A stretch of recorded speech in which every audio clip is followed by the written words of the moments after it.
Vous souffrez de burn-out? Restez avec moi pour cet épisode parce que je vais vous montrer 6 stratégies pour vous aider à mieux le surmonter.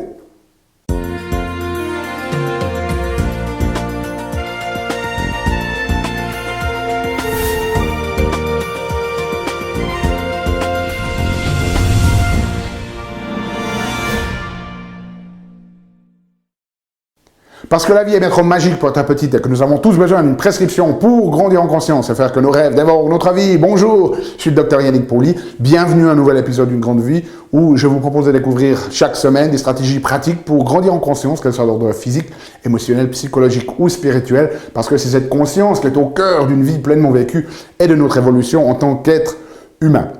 Alors, aujourd'hui, on va parler de burn-out. Si vous souffrez de burn-out, sachez que vous êtes de très loin pas le seul. C'est un phénomène qui s'amplifie dans notre société. En fait, les sondages qui sont régulièrement faits sur la place de travail, le milieu professionnel, montrent qu'environ 30% des gens sont en burn-out, en épuisement professionnel, et que près de 3/4 des travailleurs se sentent parfois épuisés ou en burn-out sur leur place du travail. Donc 30% qui le sont cliniquement, médicalement diagnostiqués, si vous voulez, 3/4 des gens qui en souffrent au moins périodiquement. Alors tout d'abord, qu'est-ce que c'est que ce burn-out? Eh bien, c'est très important à le définir. On a l'impression que le burn-out, c'est un problème personnel. Okay? C'est-à-dire que c'est effectivement vous qui allez en souffrir. Mais en fait, le burn-out, plus qu'une condition médicale, même si elle a des conséquences médicales, c'est vraiment et avant tout une inadéquation entre vous, qui vous êtes, et votre environnement de travail. Donc, ce n'est pas tant un problème personnel, si vous voulez, qu'un problème d'environnement social. Ça, c'est vraiment la première des choses à comprendre, c'est-à-dire que si vous avez du burn-out, quelque part, c'est pas votre faute, au-delà du fait que ça aurait été bien de pouvoir mieux prendre soin de soi et d'avoir les ressources dont je vais vous parler maintenant, mais c'est vraiment voilà, cette inadéquation entre qui vous êtes, vos valeurs par exemple, et le lieu de travail. L'autre chose qu'il faut garder à l'esprit, c'est que quand on parle de burn-out, d'épuisement, on a l'impression que c'est juste de la fatigue. En fait, le burn-out, il est défini par 3 grandes dimensions. La première, c'est cet épuisement, qu'il soit physique, émotionnel ou psychique, cognitif. Okay, ça, c'est le premier élément, mais il y en a 2 autres. Le deuxième, c'est le cynisme, c'est-à-dire que vous commencez d'avoir ou de développer une attitude froide et distance avec votre travail, c'est-à-dire que vous allez là et vous faites votre travail, mais vous n'y mettez plus votre cœur. Okay? Vous n'avez plus l'énergie pour y mettre votre cœur, vous devenez une forme de robot, une forme de présentéisme que l'on appelle. Vous êtes là, mais vous n'êtes pas vraiment là, et ça, ce n'est vraiment pas quelque chose de bon à voir. Et puis la troisième dimension, c'est le manque d'efficacité personnelle, c'est-à-dire que chaque nouvelle tâche devient de plus en plus difficile. Vous avez l'impression d'avoir de moins en moins les ressources et la résilience de faire face. Et donc, en conséquence, ça a des conséquences dramatiques sur votre confiance en vous. C'est-à-dire que vous perdez aussi confiance en vous. Donc, souvenez-vous de ces 3 dimensions. Cette notion de, oui, d'épuisement, mais aussi de ne plus être capable de faire les choses avec le cœur. Et puis, cette perte de conscience. Et donc, peut-être que si vous regardez cette vidéo et que vous sentez fatigué au travail, que vous n'avez peut-être pas encore atteint le point de rupture du burn-out, eh bien, considérez ces dimensions. Est-ce que vous arrivez quand même toujours à vous impliquer, à faire les choses avec le cœur, comme vous les faisiez peut-être au départ? Est-ce que vous êtes sur cette pente descendante d'avoir de plus en plus de difficultés à gérer ce que vous avez à gérer et que vous perdez confiance en vous? Ce sont des dimensions importantes. Okay? Si vous êtes dans cette dynamique ou que vous avez fait un burn-out et que vous êtes en train de vous reconstruire, voici 6 stratégies parce que, en tant que clinicien, je prends régulièrement soin de personnes qui ont ces épuisements professionnels et on voit de nombreuses personnes, oui, elles récupèrent, elles se rétablissent et ensuite elles retournent exactement dans les mêmes dynamiques et quelques mois après ou quelques années après, boum, elles font de nouveau un autre burn-out. Donc, ces 6 considérations vont vous aider. La première, c'est la charge de travail. Okay? Est-ce qu'il y a vraiment une problématique de charge de travail? Vous avez trop de travail et vous n'avez pas suffisamment de ressources? À ce moment-là, il faut parler à votre supérieur, c'est très très important. L'autre dimension par rapport à cette charge de travail, c'est que Pardon. Est-ce que c'est un problème personnel? C'est-à-dire que peut-être vous avez des difficultés à vous organiser. Peut-être que vous avez des difficultés, hein, c'est quelque chose qui pourrait totalement être fait, mais vous avez des difficultés à mettre des priorités sur les choses. Peut-être que vous êtes dans cette dynamique de penser que il y a personne d'autre qui est capable de faire les choses aussi bien que vous et que vous avez un problème de délégation. Hein, peut-être que c'est vous qui acceptez, vous dites oui à tout et que ensuite il y ait une charge de travail vraiment trop élevée. Donc ça, c'est quelque chose d'important. Et dans cette dimension-là, c'est-à-dire est-ce que vous avez besoin aussi de développer de nouvelles compétences, des compétences en matière d'organisation, en matière de motivation, en matière de gestion du temps, en matière de gestion de votre énergie, en matière plus personnelle de santé. Peut-être que vous faites des choses qui ne sont pas bonnes pour votre santé, qui grignotent progressivement votre vitalité.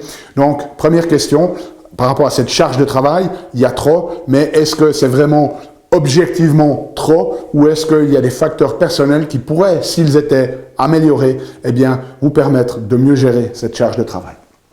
Deuxième dimension, c'est le manque de contrôle. Okay? Ça, c'est quelque chose d'énorme. Vous pouvez être dans une situation où vous avez l'impression d'être tout le temps micromanagé. Hein? Les gens sont tout le temps au-dessus de vous contrôler. Et en tant qu'être humain, on a vraiment ce besoin d'être en contrôle des choses. En fait, il y a des études qui montrent, j'ai fait une autre vidéo là-dessus, que le stress va avoir un impact complètement différent sur notre organisme en fonction de si vous êtes en contrôle ou pas. Pensez à ce que c'est le fitness. C'est quoi le fitness? C'est une forme de stress pour nos muscles, mais vous êtes en contrôle et donc c'est bénéfique pour nous. Et donc si vous n'avez pas le contrôle sur votre travail, c'est une grosse problématique et ça a besoin d'être adressé avec vos supérieurs. Et puis l'autre notion aussi, c'est que est-ce que ce poste de travail, vous n'êtes peut-être pas en contrôle, peut-être parce que le management ne vous le donne pas, ne vous fait pas suffisamment confiance, mais peut-être aussi que ce poste de travail est incompatible avec qui vous êtes. Je suis absolument persuadé que nous avons tous un talent unique. Il y a des modes de fonctionnement qui nous permettent d'être brillants dans certaines choses et complètement nuls dans d'autres. C'est le cas pour moi aussi. Okay? Si vous regardez ma hiérarchie de valeurs, il y a des choses où je suis très très bon et dans d'autres choses, j'ai aucune compétence. Et donc ça, si vous ne connaissez pas votre talent unique et que vous allez accepter un poste de travail qui vous demande de faire des choses qui ne sont pas naturelles pour vous, qui ne sont pas dans votre mode de fonctionnement, qui ne sont pas dans votre, ce que certains auteurs appellent votre zone de génie, eh bien ça va créer un problème parce que vous n'aurez pas le contrôle sur ces éléments-là. Donc c'est très très important de vous connaître et de vous assurer que le poste de travail est compatible avec votre zone de génie, avec votre talent unique. Troisième élément, le manque de reconnaissance et le manque de récompense. Hein, et ça, quand on parle de manque de reconnaissance, de récompense, c'est pas nécessairement juste financier. Alors oui, peut-être que vous avez besoin de vous sentir valorisé. Et j'ai fait d'autres vidéos que vous pouvez regarder sur YouTube pour comment demander efficacement une augmentation de salaire, par exemple. Mais pour beaucoup de personnes, c'est ce niveau de reconnaissance. Qu'est-ce que vous avez besoin pour sentir qu'on vous fait confiance, qu'on vous reconnaît, qu'on reconnaît en fait la valeur que vous apportez à votre entreprise. Et est-ce que vous êtes au clair de ce dont vous avez besoin? Et la réalité de l'accompagnement qu'on fait avec des personnes, c'est que beaucoup de personnes, elles ont ce besoin de reconnaissance, mais en fait, elles ne savent pas vraiment ce dont elles ont besoin. Donc, c'est important de prendre un moment d'introspection, si vous voulez, pour savoir ce dont vous avez besoin. Et puis, de l'affirmer, hein, en discuter avec vos supérieurs, voilà, de leur expliquer que vous, pour que vous vous sentiez finalement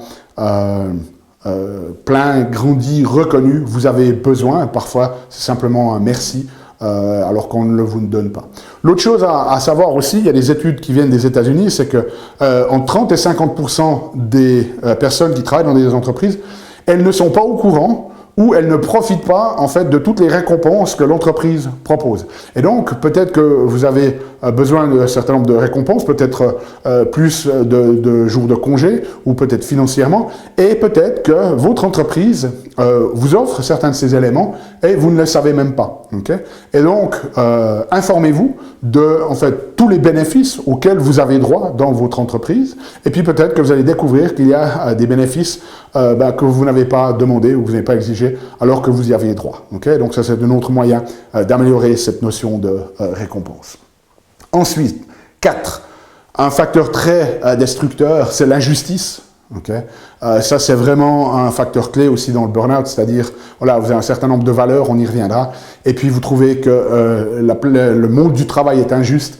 Mais malheureusement, la réalité, elle est que, oui, on aimerait tous peut-être pouvoir vivre dans un monde de bisounours, mais la réalité, elle est, j'ai fait une vidéo là-dessus, que le monde du travail, il n'est pas fair-play, c'est extrêmement injuste, et que très souvent, ce sont plus les gens qui ont des personnalités de type psychopathe okay, ou sociopathe qui gravissent les échelons plutôt que vraiment les personnes de valeur. Cette vidéo explique en plus de détails comment remédier à ça. Mais là, partez du principe que ne soyez pas dans l'illusion. Okay. Acceptez la réalité que ce monde, il est injuste. Et donc, que pour que les choses se passent vraiment bien, il faut que votre supérieur, votre hiérarchie vous apprécie. C'est un des facteurs très importants pour qu'on ait cette adéquation entre vous et votre poste de travail. Et si vous avez l'impression que vous êtes dans un domaine où on ne vous apprécie pas, courez. Okay? Je sais que c'est facile à dire comme ça devant la caméra, mais donnez-vous peut-être le temps qu'il faut, mais donnez-vous les stratégies pour sortir de cette situation, parce que sinon, vous allez droit dans le mur. Okay? Cinquième élément, c'est la notion de communauté. Donc, comment ça se passe socialement autour de vous? Il y a des études qui montrent que si vous avez 3 amis sur votre place de travail, vous avez 95% plus de probabilité d'être heureux dans votre vie dans son ensemble. Donc, c'est très, très important d'avoir des gens sur qui vous pouvez compter sur votre poste de travail. Et la question, elle est, est-ce que vous avez accès à ces gens? Okay? Et est-ce que les gens qui vous entourent, en fait, vous élèvent? C'est-à-dire que n'ayez pas la prétention d'arriver sur votre place de travail et de pouvoir changer votre entourage. La grosse probabilité, à moins que vous soyez quelqu'un d'extrêmement centré, et dans ce cas-là, ça m'étonnerait que vous vous trouviez dans cette situation de burn-out parce que vous avez suffisamment de conscience pour avoir mis en place tous ces éléments. Mais si vous êtes comme le commun des mortels, il y a de fortes probabilités que ce sont l'entourage social sur votre place de travail qui va vous changer. Et d'où là une question, ils vont vous changer. Est-ce que ça va vous changer en la personne que vous avez envie de devenir? Et pour certaines personnes, la réponse elle est clairement non.